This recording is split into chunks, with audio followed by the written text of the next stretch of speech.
Hello, everyone. So I think we've had a few more people joining and yes, signing in using the chat. Hopefully you've all got comfortable. Yay, some smiley faces. So I'm going to kick off with a brief few slides from Theatre Green Book just to introduce today's topic and our speakers. So I'm very excited to be joined today by Mark Hollington, Group Hospitality and Customer Experience Director at Trafalgar Theatres, by Will Ramsey, who's the Sustainable Restaurant Association, and Victoria Harding, Food and Drink Director at the National Theatre, and of course, all of you. In reverse order, Victoria is the Food and Drink Director at the National, where she leads the vibrant partnership between the National, the UK, and oversees everything from the buzzing theatre bars at the Understudy, the Grind Cafe, Forza Wine and the Lasden Restaurant and the Curb Summer Market and events across all the site. Victoria's all about bringing great food and drink to diverse audiences while keeping sustainability, inclusivity and quality at the heart of every plate and pint. Will Browning is Head of Growth at the Sustainable Restaurants Association, where he leads the global expansion of the Food Made Good standard, now reaching over 11,000 sites in 40 countries. His background spans hospitality and sustainability, from his time at Diageo, working with hotels, to leading partnership teams at Fair Trade. Will's passionate about food service businesses, from local cafes to global venues, and making sustainability part of their everyday operations. And finally, Mark Hollington is Group Hospitality Director at Trafalgar Entertainment, working across 21 venues to grow and develop their hospitality and events business. He spent his career in complex hospitality operations, particularly in the arts and leisure, and he's helped Trafalgar's sustainability and ethical procurement strategy over the last few years tackle challenges including balancing the commercial goals with greener practices and keeping customers and audiences happy. It's a balancing act he's looking forward to talking about more today. But before you hear from them, I want to just introduce a little bit about Theatre Green Book for those who are new to it. So what is it? Theatre Green Book is a complete method for environmental sustainable theatre. It's a framework for planning. It includes best practice guidance for each area. It has a preliminary stage to get you started, and 3 standards on the pathway to net zero, and crucially, a measurement system to help you measure where you're at. And it's based on practical experience of theatre makers. It's made by and for the sector, and a reliable methodology from environmental sustainability experts at Bureau Happold. Who's behind it? The logos on the screen now here show you our steering committee. Renew Culture, that's Paddy and Lisa, and Bureau Happold, as I just mentioned, the engineering firm. And then we have the National Theatre of Scotland, and 3 of our sector's major trade bodies and support sector organisations: Theatres Trust, the Society of London Theatre and UK Theatre, and the Association of British Theatre Technicians. Theatre Green Book is not just happening in the UK, it is expanded internationally. We have translations and adaptations into 14 languages and networks in over 30 countries. It has an amazing ability to cut through and create a shared language to achieve holistic sector-wide change towards net zero. And we're having an international gathering on the 14th of November in London at the National Theatre, uniting all of the international Theatre Green Book networks for the first time. So I mentioned we have 3 key areas, and today's seminar is focusing on sustainable operations. But to give you a bit of an overview, here are our 3 standards: basic, intermediate and advanced, and a snapshot of what it means to be at each level as you progress through using the Theatre Green Book. As I said, this is a whizzy tour, so moving on, Tim. In operations, we have 6 areas: paper and digital, food and drink, managing buildings, travel and transport, waste, and contracts and procurements. And we've already had a couple of webinars in this series on some of those, and we've got a few more coming up. So if you haven't already, do sign up for those, or you can watch back the recordings. Next slide, please. So as I mentioned, we are to get started, there is a preliminary stage which asks you to look at setting up essentially a commitment to sustainability through your leadership, setting up a green team, and then sharing and collaborating with everyone in your organisation and your peers. And crucially, communicating about what you're doing down the left-hand side there. To reach basic in food, drink and retail, we have some detailed guidance which sets out how you would do that. And to achieve our basic level, it's all about planning. It's all about having a conversation with your colleagues and just putting a plan and a timetable in place for what you might do, whether that's in your canteen, your staff services, or for audiences, cafe or restaurant. To reach intermediate, we ask that you start implementing that plan and look to make 20% of your starters and mains plant-based meals, for example, and move away from single-use plastics. And to reach advanced, we'd look for you to achieve as much as possible and complete your plan that you've set out when you develop basic. So it's very much a step-by-step building block of advice and guidance that is adaptable to your situation and what your particular setup is. Okay, I think that's almost it from me. If you haven't already, a quick reminder that to use Theatre Green Book, we ask you to sign up either as an organisation, start working through the levels, or to register as an individual, and you'll get our newsletter and lots of other lovely things. Thank you very much, Tim. I think that's plenty from me. I'm going to hand over, first of all, to Mark to talk us through Trafalgar's progress in this area. Thank you, Mark. Great, thanks, Lily, and hi everyone. So just to describe myself, I am a very early middle-aged white man with wearing glasses. I have kind of mousy brown hair and slim-ish. I'm wearing a I think they call it an overshirt.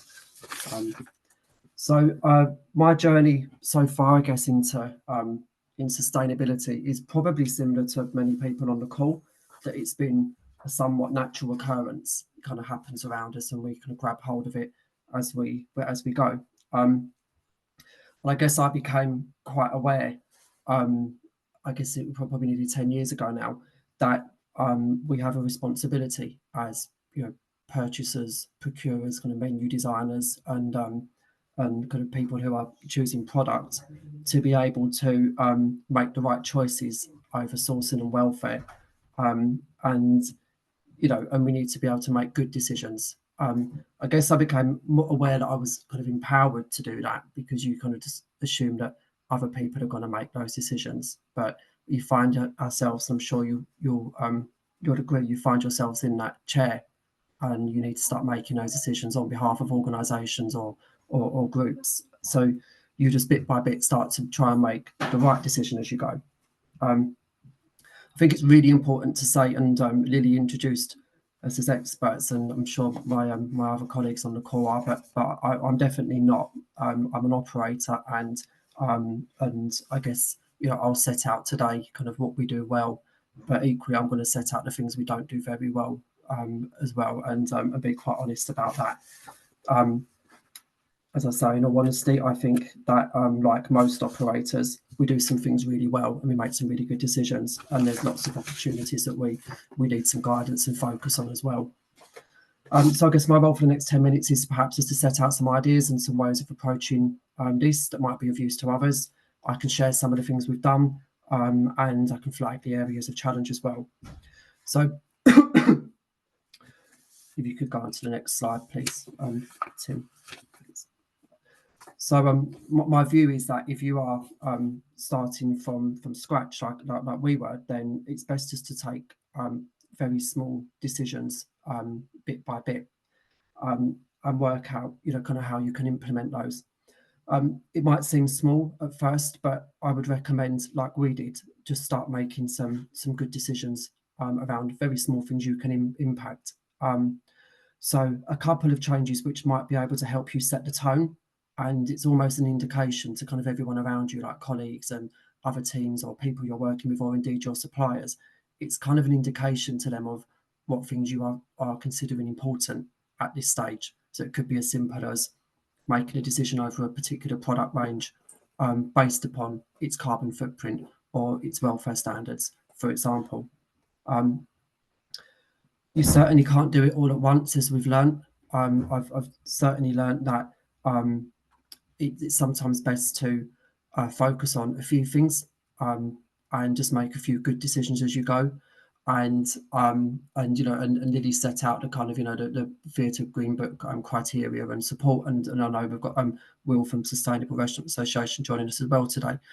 I personally found that I think if I'd started with accreditation or started with a framework, I might have found it a little overwhelming. So you do find that sometimes you just need to make some good decisions based upon what's in front of you at the time. Is this the right thing to do today based upon this category or product or not? And sometimes it can be a really nice way of just changing the tone.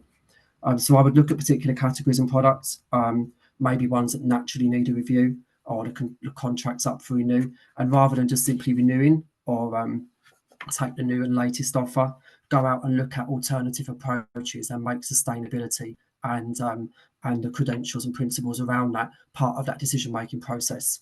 And eventually you'll find yourself working it into a tender piece as well. So whereas before I'd have been probably the most guilty person of focusing all of that tender weighting and decision-making process on the commercials, start shifting the weight towards, how ethical is this decision, or what are the welfare credentials of this product? Is it the responsible thing to be retailing? And start asking those questions of wholesalers and brand partners.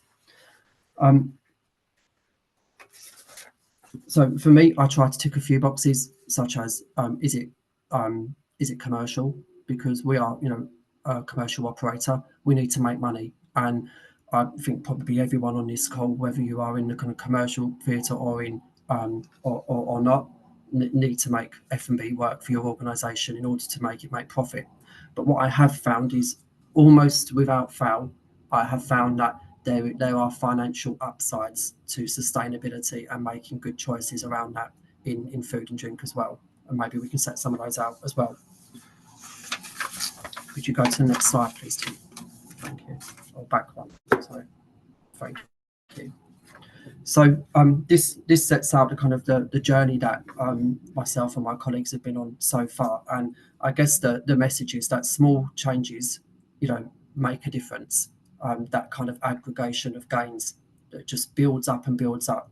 And for us, and it's a terrible kind of example, but it was kind of a bit of a trigger point for me. And it must have been 10 years ago. We kind of sat around and said,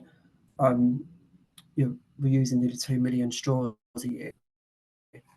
Let's just decide we're not doing that anymore. And we just took them out and said, step one, don't put straws on the bar anymore. And where they are needed, put in obviously a disposable or a card or paper alternative for those who do need them, because some people do need them. So just took them out completely. You sometimes just need to make a bold decision and say, we're just not going to do that anymore. It's just gone. And actually, we're just at the point now, weirdly, and I don't know why it's taken us so long, we're just at the point where we're saying, why do those bars need cocktail napkins under every glass as well? So you just start to kind of question what you're doing and why you're doing it. And as I say, we're only just questioning ourselves on that, which is strange, that we would even think about that now. One of the big steps we made is disposable and reusable cups, and it's a never-ending discussion in this industry, is those kind of single-use flexi plastics in every venue. There are some organisations out there who have made very easy, very, very measured and balanced decisions around allowing glass back into auditorium, and I haven't heard any of them yet come back and say, crikey, that didn't work, it was incredibly dangerous and everyone got hurt. It just isn't happening at all. There are safety considerations, there are things you need to consider about it, but on the whole, those operators who are making those decisions seem to be reaping the benefits. So for us, we were using around 2 million single-use flexi plastics a year, and we just decided that the end point was we're not going to do it anymore. So we invested in the feels like glass polys. Again, a good example of a business that didn't quite get to glass, but maybe that's our journey. But what it has done is it's a huge money saver as well, because we were spending about £50,000-60,000 a year just on single-use flexes, and sure, we're probably spending 15,000 a year now on replacing the polys that people like to take home for their gardens. But it's not 60. So there is a financial upside, and that glassware is kind of supposed to be 2,000 uses. Goodness knows if they are, but it's got to be a better way of working than this way. Lily mentioned earlier in the framework around reducing meat. One of the kind of tricks we've found around that is just take meat out of starters, because it's a really big impactful thing. And actually, that's something I learned from Sustainable Restaurant Association and their training that they offered us some years ago. Is one of the easiest areas is take them out of starters. People don't notice as much. They're much happier to explore around non-meat and vegetarian or vegan dishes when they're in the starter area. So it's a really good area you can impact in terms of reducing carbon footprint. There are obviously, there are welfare accreditations you can work on, such as choosing the right fish or fish alternatives. One of the big issues I find is this kind of balance between Red Tractor and RSPCA assured product, and Will and I have discussed this at length. Red Tractor feels like the basic accreditation, but everyone wants to be using RSPCA assured, which is a much higher welfare accreditation. But where is the availability of that product and pack size? And when you are, and I'm sure you would agree, when you are procuring on bulk, there just isn't the availability of that kind of product in pack size, even if you could afford it. So there are issues still around welfare, but taking steps and using it where you can, I think, is recommended. I think one of the biggest things for me is about the right partnerships. So whether it is around choosing partners and suppliers who are a closed loop producer, good examples of them are ice cream producers who, for example, own their own herd and therefore aren't transporting milk and are self-sufficient. And I was incredibly interested to hear of the work that Victoria at the National is doing around ICES as well, but I won't talk about that in case it's on a discussion later. The use of volume to drive charitable donations as well. We work with, and I'll share a video with you later around the coffee bean producer who we work with, which is a cooperative in Rwanda. And if you are a bulk purchaser like I am and like many of you are, there will be an opportunity for you to slightly erode that category or slightly inflate that price into sight and start building a responsible donation to, for example, a clean water fund, or in our case, a cooperative. I kind of sounded earlier like I might have been kind of anti criteria and framework. I'm not. I just think people need to go on a journey and get the right advice. And some of the advice given to us from Sustainable Restaurant Association in terms of knowledge and training is invaluable. That menu mapping, how to reduce carbon footprint through procurement is invaluable. I highly recommend it. And nowadays we're starting to try and think bigger. So, we've kind of bit the bullet and installed all smart line cleaning systems, which kind of work at a lower temperature, and they make various wild claims over the millions of pints of water you're saving through the beer. I'm sure no one, including me, has the time or the capacity to work that out and say, goodness, how many pints do you think we're saving? I don't know, but what I do know as an operator is that we're only cleaning our lines once every 2 months instead of once every week, and that for us in terms of yield management and margin is incredible. And incidentally, we're not using the water to do it, so there has to be an upside. So if you're someone like me who's not very good at it and is not an expert, there are just easy decisions you can make, and the benefits will come. And nowadays, again, and this is something I've not really started, but I've been discussing with others and Victoria and the guys at the National and others that have been helping me, is weighing up dispense versus packaged and looking at kind of things like wine dispense and removing packaging from the business as well. Could you go to the next slide, please? Tim. So I promised I'd be honest and say what doesn't work and what we've been terrible at. we tried this closed loop cup collection scheme that was clearly totally premature. You can't collect the cups because the audience don't put them in the right bin, and you need to work through kind of messaging and audience behaviour in venue. The idea was we would use these fully compostable cups, and they would go back to the provider, who would compost them and provide us with new cups. It's a complete closed loop. The reality is that they ended up in every single bin other than the one they were supposed to be in. And they either went to landfill, and hopefully they're composting there. But it was an absolute unmitigated kind of disaster. But do you know what? Trying it was fun, and it was interesting, and it channeled our minds, and it made us kind of question what we're all doing. And what we've ended up doing is, where we do use a takeaway coffee cup, for example, we make sure it's starched lined and not plastic lined, and we use a product that we know can go to the right compostable kind of route. But I think the message here is, I don't think it's a bad thing to try things and it to go wrong as well, because the people that are running that scheme, are absolute pioneers, and the people that are disrupting our chain of norm. I think I don't know who does what on this screen, but if you are in waste management or responsible for it, it's something I think we're doing terribly at, just in terms of end-to-end product management. So it's all very well, everyone on this screen, and myself including, kind of choosing products that we decide has a particular credential or a particular set of principles that we can recycle. But if you haven't got the end right, working with your buildings managers or your maintenance managers on what that waste provision is, then it kind of doesn't matter, because it's ending up in the wrong channels anyway. So I think working with people on a really joined up, cohesive plan, I think is something that and that is something that I think many of us need to get better at, particularly myself. And it's something that is a real struggle, is finding the right provisions. And something I'll go slightly deeper into. Next slide is the retailing of irresponsible products.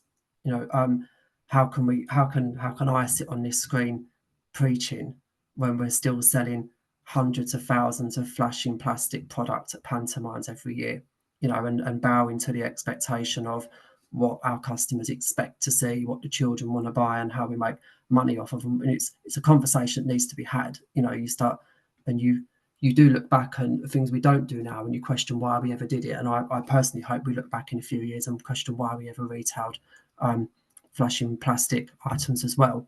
But it's a journey, isn't it? Just before you move on to the next slide, Tim, I'm really keen on a conversation out of this between Theatre Green Book and its members around how there is a platform that grows, that is a conversation starter and best practice sharer as well. Because there is the committee, which is excellent, but there's 30 odd people on this call that are probably shouting at the screen right now, kind of tell me what I need to know as well. And I'm really keen that there's a platform that comes out of it as well. Go to the next slide, please, Tim. So this is the shame moment for me. I think there's a growing recognition that we're kind of importing this product. And this kind of product, if you buy it in bulk, if you're one of those people as we are, you have to buy it literally on the seas. You have to kind of take what's in the container and coming in from China. So we very well know where it's coming from and what we're doing. It's not a secret that it's literally been produced the other side of the world and imported to be used a couple of times and probably binned. They are developing new products, though. That's a colleague of mine who does this work for us in our organisation shared with me that they are producing biodegradable wands, for example, or other items. So where there is a decision that you can make around supporting those producers in purchasing, less impactful products, I think we should all be doing that. And also they are higher quality than they've ever been. My son loves them. I normally get him a sample piece once a year from whatever boxes come in. He loves them, and he still uses them. Got five or six probably in his bedroom, and he does still use them. You can change the batteries, and they act as a toy. So if we are going to do it, perhaps we need to make sure that they're a quality piece that is an actual toy, and is not just something that's going to end up in the bin on day 2 as well. I don't, you know, we have delved into books, puppets, soft toys, alternatives. You know, the numbers are compelling. You know, over 85% of it is the flashing ones that they want. That's what they want in that moment, and you know, and we can't fully blame them. They are kids. But you know, nearly £175,000 worth of income. So I'm going to be very honest with you all there and say that's the kind of number that I'm going to try and work back from, and share with everyone as we go. You know, and as I say, back to that platform of discussion, what can we do together to influence producers across bulk purchasing, you know, of how we can change this category for the good, because it's not all about food and drink. It's, you know, there are other areas. You could go on to the next slide, please, Tim. And just finally, for me, if I could offer any advice over getting started, I would begin with a decision makers discussion. And, you know, and as I said, I didn't realise I was a decision maker until we kind of started moving forward.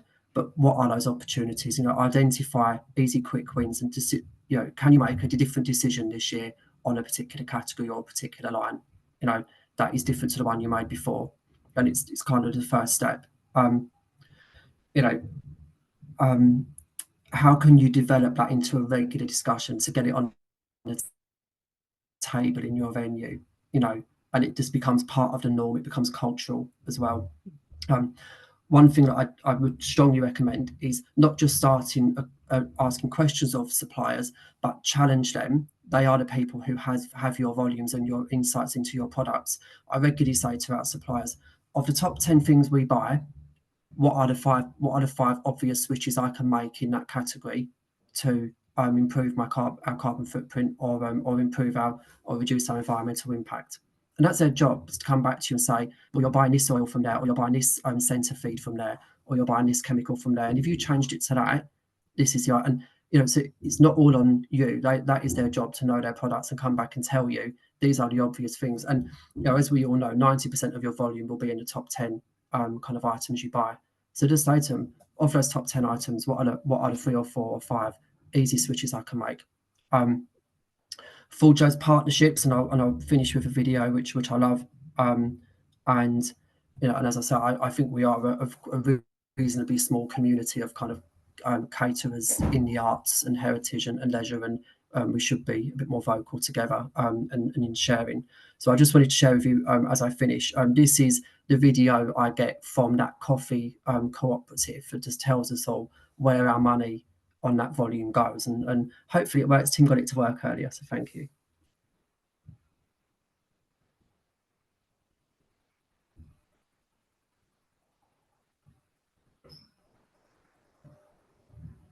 There's some inspirational music behind it, but you probably can't hear it. I can't, but if you can imagine, it's a rather lovely song behind it.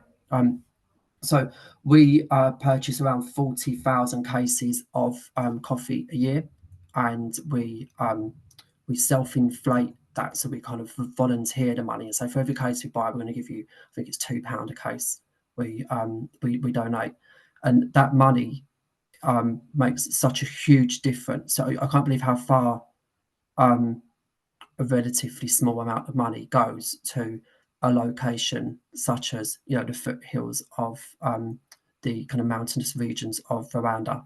And we fund disabled children to go to school, adults to stay in university. There's housing around the area.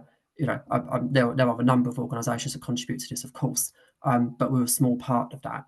And when you can share that back to your guests and back to your colleagues, you know, it kind of sets out what we're all about as well as operators. So I hope that's useful. As I say, no expert, some good, some bad, but I hope it's useful to you all. And also, if you fancy reaching out to me directly, you know, I'm always up for kind of, you know, exploring back and forth and kind of learning from you as well. So thank you. Thank you so very much, Mark. That was incredibly generous and really inspiring to finish on that note, but also just to hear you say, as such a major player in our sector, that, you know, it is a journey, and that you didn't realize the power that you had, that you were a decision maker, that you could start with small decisions, that you could just keep taking one decision at a time. So yeah, it's absolutely brilliant to hear your insights, and where you're still stuck, all the plastic. I am going to move straight on to introducing Will and the Sustainable Restaurants Association and some myth busting. So thank you, Will. No problem. And thanks everyone for having me here today. So I'm Will, the head of growth at the Sustainable Restaurant Association. I do apologise if there's a bit of background noise. I have had a power failure at home that's forced me into a cafe. So a bit of a last minute change of venue for me, although we'd have probably been interrupted by a loud Labrador or my son if we'd been at home. So either way, great to be here. So I'm just going to talk to you a little bit through who we are, how we kind of support, and then, as Lily mentioned, we're looking to do a little bit of myth busting here on some of the top sort of myths around sustainability and food. And actually, a lot of it aligns really closely to the conversation we just had with Mark. So yeah, we've figured that out well. But yeah, the Sustainable Restaurant Association, we're essentially an organisation that exists to support businesses of all kind in driving towards more positive impact and more sustainable operations within food. So although restaurant is in the name, we actually work with food service businesses of all kinds. We work with sports stadiums, events, caterers, museums, event spaces, things like that. And we do it through our framework, which is called Food Made Good. And I'll touch on that in the next slide. We've been around for about 15 years. And we now work with, I think it's over 11,000 sites in 40 different countries. And the primary way we do that is through Food Made Good. So if we pop onto the next slide, I can talk to what that is. Brilliant, thanks. So Food Made Good is it's basically our framework for improvement for food service and food and beverage businesses.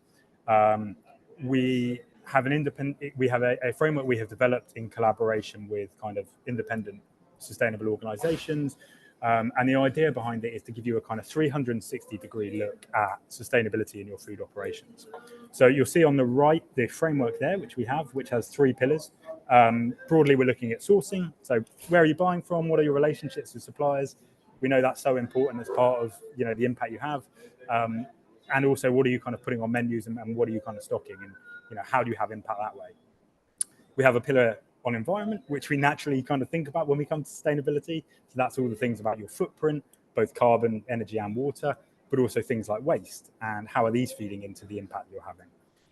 And then finally, we have a pillar around society, because as we'll come on to in the myths, you know, sustainability is not just about the kind of the green side, but it's also about the people that make our businesses run, and how do you create an environment for them to thrive as well. Essentially, the way that Food Made Good works is that we will assess kind of where you are as a business at the moment across these different pillars. We will award you a star rating based on your kind of current performance. So that's sort of a 0 to 3-star rating. But then we'll develop a very, very bespoke kind of action plan for you based on where you're at the moment, the areas that you could improve. And that's done in a really tangible way. So we kind of give you practical actions almost as to, you know, perhaps food waste is an area you could improve. Here are the things that you can do that would help you improve your impact in food waste. And the reason we do that is to kind of make it easy for you, kind of try and think of some of these small things, try and take away some of the thinking around sustainability, and kind of just give you a bit of a roadmap to how you can get better. And if anyone wants to reach out, I'm very happy to talk more about that, but I'm conscious of time, so I want to get on to the myth busting kind of section that we've pulled together. So if you could go on to the next slide. So yeah, what I've gone through here is 5 kind of myths around sustainability that hopefully break down some of maybe the barriers or some of the thoughts when you're thinking about, you know, how do we tackle this massive area. And I think the first thing that we like to kind of call out around a myth around sustainability is that it's all about carbon. You know, a lot of people think that the only thing that they think about is the carbon footprint, and that's the most important thing. And carbon emissions are the kind of the be all and end all. And they are, they're incredibly important. And we know that we need to reduce our kind of impact and our footprint in order to sort of contribute to stopping the global changes that we can see before us. But sustainability is a really complex area. There's lots of different things that come into it. And, you know, it's great to see Mark talking about some of the work they've done where there are lots of trade-offs. There are lots of things that are interlinked. And actually, you know, if you just think about carbon footprint, you're kind of oversimplifying what sustainability looks like. Having said that, it's a really great place to start. You know, as Mark said, sometimes it's about sort of thinking about the small kind of bite-sized pieces that you can kind of take on. Actually, if there's an area to focus on and an area that you want to kind of get started with, thinking about the carbon impact of your products and what you're stocking and your menus is a great place to start. And it's still an important part of the puzzle, but it's not the only bit. You know, things like animal welfare, things like biodiversity, even things like the kind of the health and the makeup of your menus are really important too. So the next one we are going to myth bust is that local food always has a lower carbon impact. Now, I think for a long period of time, thinking about local was always the priority, and it was always seen as the most important thing. And there are lots of benefits to shopping locally, right, and buying locally and having that on your menu. The provenance and supporting kind of local producers, the benefits to the local economy, even giving guests an experience of, you know, the area that they are visiting or that they are part of. But thinking that local food always has a lower carbon footprint is a bit of a myth. Actually, if you look at most products, the travel, the food miles, which we always naturally associate with local, is only about 10% of the carbon footprint. For some products like beef, that can be as low as 0.5%. So actually, everything that happens before it even leaves the farm or the producer can have a bigger impact on your kind of total footprint. So actually, thinking about suppliers and thinking of working with producers who are more sustainable in the production methods can be more important than are they necessarily closest to your venue.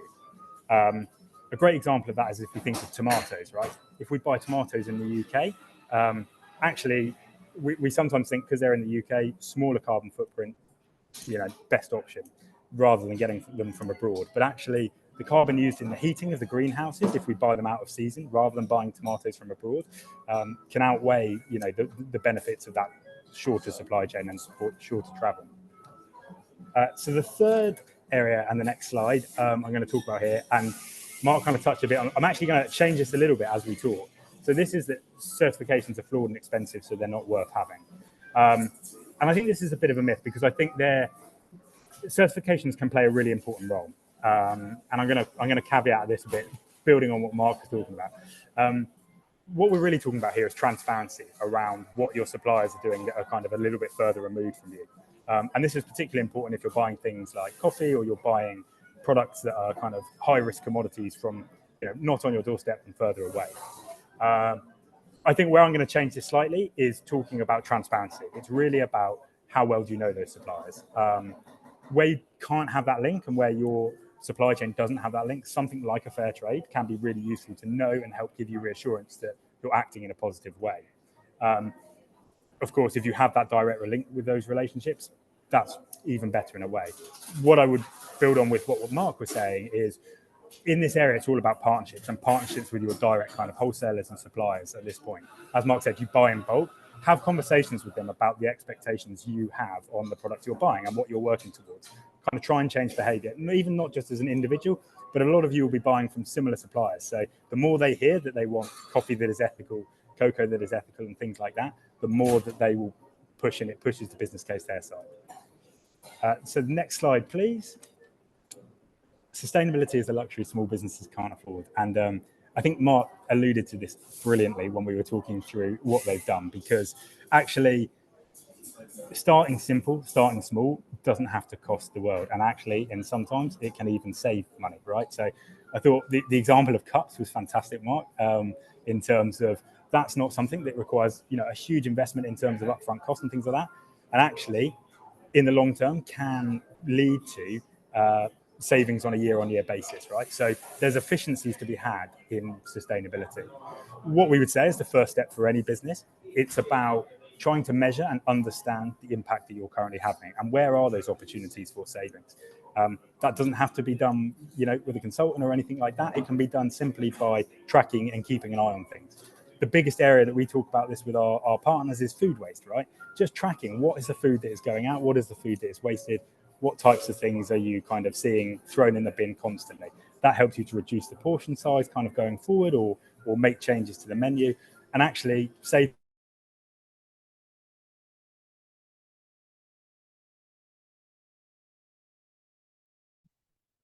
Oh dear, I think the cafe Stuff that we're Wi-Fi. just throwing away in the end. So the greener energy and things like that may have a higher cost. Am I back? You are back, Ooh, yes. have you got me There was back? a nice Okay, scramble sorry. there. Nice scramble. Well, You've got about a minute to go, Will. Sorry. great. I'm on my last one now anyway. So I don't know if I have a slide for this or not. I think I did, but if not, maybe not. My last one that I was just going to share with everyone is the kind of myth that sustainability is just down to consumer choice and there's nothing you can do. Yes, the kind of what a consumer chooses when they're in your outlet is important, and obviously they have an influence on that. But you can influence choices by doing things with your menu, for example, things like the descriptions and the language you use, how you place dishes on the menus. There's a great tool by the World Resources Institute that we can share with you afterwards, which is all about how do you build a menu that encourages people to choose more impactful choices. So yes, consumers have a big role, but there's also a role that you guys can play in trying to influence that subtly through nudges and things like that. So yeah, hope that was okay. Hope that was interesting, and I'm really happy to talk to anyone who wants to know more. I know we were a little bit tight on time. Thank you so much, Will, and for pushing through the cafe noise. Yes, that your last point there about menu engineering, which was also on Mark's slide, I found particularly fascinating. For those of you who haven't had a deep dive into what is menu engineering, it's really fascinating and really lots of easy wins there. Thank you very much, Will. I'm taking from you that some things are counterintuitive. Sort of check yourself. The tomatoes example is a really good one. And also circularity, reusing stuff is often cheaper than buying single-use things, not just with plastic, but other things as well. There is money savings to be made. Right, we're going to move swiftly into my highlight, really, if I may say so, of today, which is a focus on ice creams, which I think, of all the things most theatres do, it is sell ice creams at the interval. So Victoria, we're really delighted to have you here and share just a real snapshot of the vegan ice cream trial that the National Theatre was running over the last few months. Over to you. Perfect. Well, firstly, thank you everyone for having me here, and it's great to hear from Mark and Will as well, talking about everything sustainable. I feel like we could talk about it all day, to be honest, which is why it always feels hard to condense it into such a short time. So National Theatre Food and Drink, we're a partnership between Levy, National Theatre and Curb. For those that don't know, Levy also look after like major stadia, so Twickenham, Tottenham, Wimbledon, etc. So we're fortunate enough that we probably have a bit more, I guess, resource in terms of when it comes to looking into sustainability, but it's great to be in platforms like this where we can share the things that we've learned. I think one of the things that we really wanted to look at is how can we reduce our carbon emissions in a way that doesn't feel intrusive to people's decision making when it comes to food.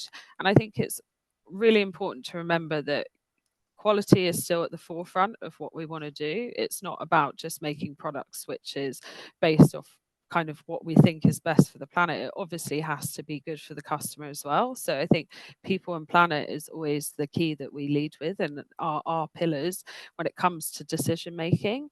And we've actually switched to going all plant-based desserts, similar to what Mark was saying around going for kind of meat removed from starters. We've moved to all vegan desserts where people aren't necessarily realizing that switch is there. And I think it's very crucial when I come to talking about the ice cream around messaging. So for us, ice cream sales, and for many in the theatres, are a huge proportion of the ushers' sales. And it's something that people really value, they enjoy, they want to have a great experience. And we started looking into it. We've partnered with Jude's.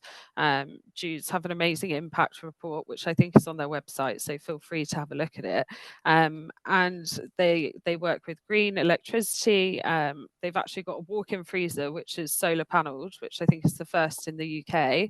And they do a lot with biodiversity as well. So outside of just what they're doing, they look at kind of biofarming in terms of I guess they work with the South Downs for to reduce their carbon emissions and improve that diversity in farmland. So there were many reasons we wanted to go with them, and then we decided that we wanted to switch to all plant-based ice creams. And the reason being, it's 47% lower carbon emissions compared to dairy, and it uses 80% less land to produce those ice creams. So the impact is kind of great on a scale. And I don't know, Tim, if you could bring up the slides. I'll just talk through, I guess, our experience. So just to summarize, we had 2 shows running which were repeat shows. So we had Dear England and NI, which was really useful for us because we could compare the data from the previous run of the show to what we've done now, although ticket sales kind of slightly drop normally when you've got a repeat show. We could see here our conversion was still 3% up when we look at something like Dear England around a similar time of year. So even though it was slightly more expensive and the price increase has gone up, we still saw that conversion rate was really good against ticket sales.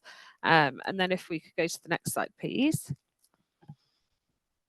And then here we have NI. So again, sales slightly down in terms of the net contribution, but overall you can see that the conversion rate is still about 3 or 4% up. So what we're taking away from that is it hasn't impacted our sales, particularly with a like-for-like audience on these particular shows. And I guess we're fortunate enough, that the demographics are going to be very similar in terms of those 2 shows. But ultimately, it comes down to the messaging. So if we go to the next slide again.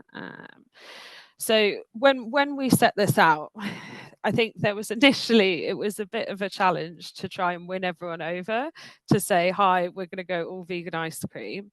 I think ushers did feel slightly nervous in terms of kickback. What are the audience going to say? How are people going to respond? I think when you push the message of this is vegan to people, quite often you can get people say, oh, well, I don't want it to be vegan. And really, it's not about telling people it's vegan. It's letting them enjoy it and make their own decision. You don't need to plaster it everywhere. I think it's a great message for us to communicate internally about progress that we've made, but you don't need to plaster it in front of people's faces necessarily. If they enjoy it, they enjoy it. If they don't, they don't. And here, I think you can see, yes, that the feedback is swaying towards negative, and the majority is when people realize that it is only vegan options that they were quite upset. However, many of us know, how often do people review something when it's positive? The ratio between that in hospitality, as we know, people are more likely to review something when they've had a negative experience than a positive. So I think 36% is a win. One of the comments actually said that they only bought it because they realized there were only vegan options available. So I think you're always going to have a slight kind of disparity between looking at those positives and negatives, and you're never going to win everyone over in those instances. But when we look at the sale proportionate, we're still converting more sales in terms of ice cream. It didn't impact us greatly, but the impact that we have in terms of carbon emissions has been hugely positive, and the volume that we can do out here with 3 theatres in one building is massive. So it's kind of a start of a step change in a sense. And I think the way in which we tried to do it when we launched it was very much briefing the ushers. So we had a meeting with the ushers to explain, this is what we want to do, and these are the reasons why. And we kind of gave them a 1-pager of information of what the positive outcomes are for us to make this switch, and how to answer questions to theatre goers that are coming in to challenge them necessarily. But we set up a QR code, and we had a poster which converted basically the messaging into something that's easier for people to digest. Not everyone talks sustainability language, and it can be complicated and confusing. So we translated it as kind of a dairy ice cream. It takes as much energy as charging your phone 68 times, and a vegan ice cream is less than half of that.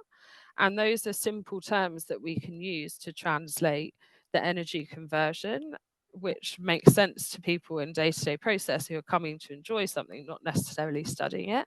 But overall, it's been a really positive trial. We're continuing with it. We're not planning to change it. It's an ongoing thing. We always take feedback. But I think for us, it's been a real pleasant outcome, despite kind of that sway in feedback on this slide. I would say overall, it's been really positive. But likewise, happy to talk to anyone about how that trial's gone, or if they want to trial it themselves, what toolkits we've used. Thank you so much, Victoria. I just think it's absolutely fascinating to consider how you conducted that trial, and in particular because if I think about how we often start things, we consult our audience first. We run a focus group, we talk to them, we try and make sure that we're not going to disrupt or upset them.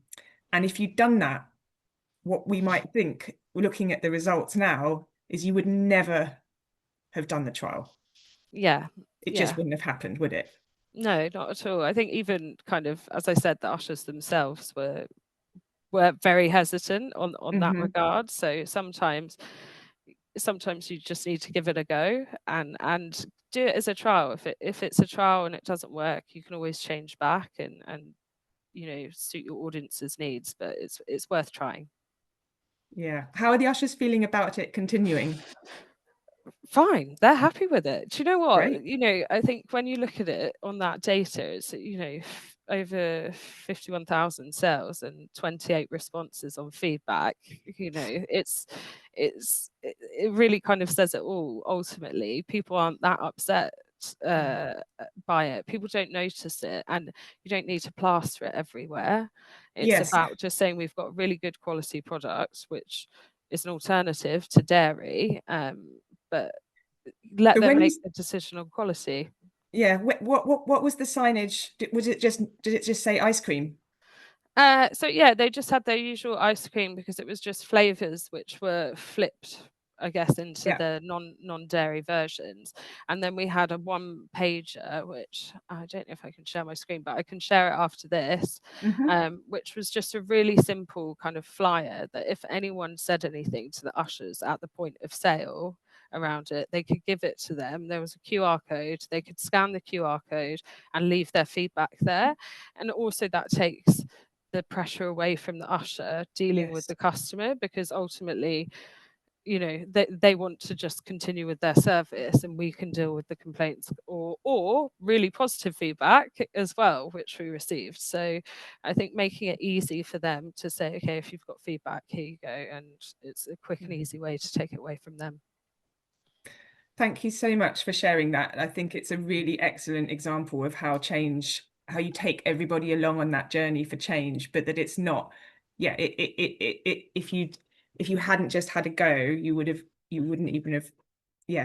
know, because you've got to kind of fit your model for change to the change you're trying to achieve. And sometimes that looks quite different from how you might normally approach things. So yeah, it's great to hear that it's continuing.